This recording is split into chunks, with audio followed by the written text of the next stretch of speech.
We live in a world where energy is neither created nor destroyed. While this fact is cemented in physics textbooks, the implications this has on our daily, non-laboratory lives are not always discussed. One way this affects each and every one of our lives is projection. Now, I'm not talking about astral projection, but rather the emotional projection of one's energy onto others. We've all been on both sides of this equation. You get in an argument with a partner, then you keep that energy within and unleash it onto an undeserving person. And that person may be doing the exact same thing to you.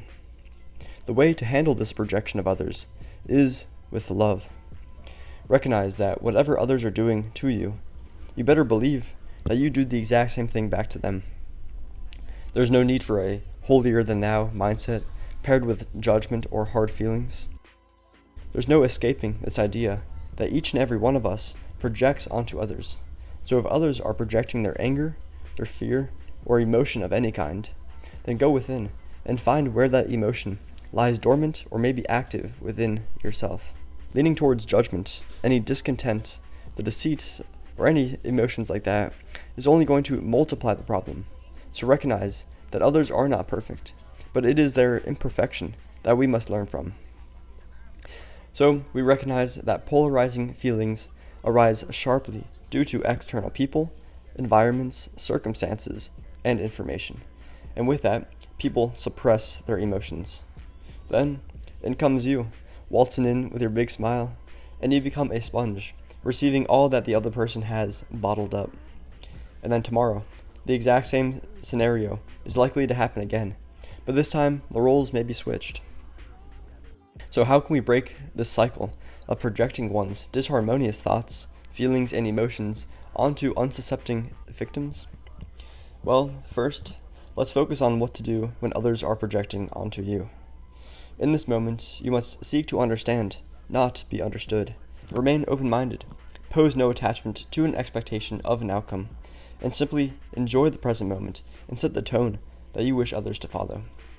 Operating in this way will only spark self-awareness in the other person, thus making them abundantly aware of their misaligned thoughts, feelings, behaviors, and action.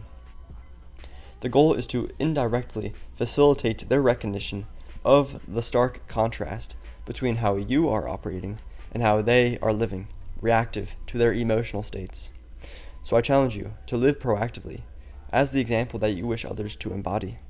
Remain true to who you are, who you know yourself to be, and accept that it is okay to have emotions come up to the surface, and when they do, go the extra mile to uncover their origin and address them before they become unconsciously projected onto those that you interact with.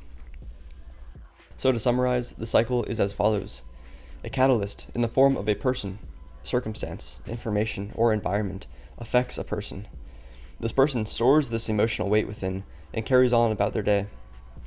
In walks another person who, not to mention, likely has their own baggage they bring, is now susceptible to the emotionally damaged individual's projection.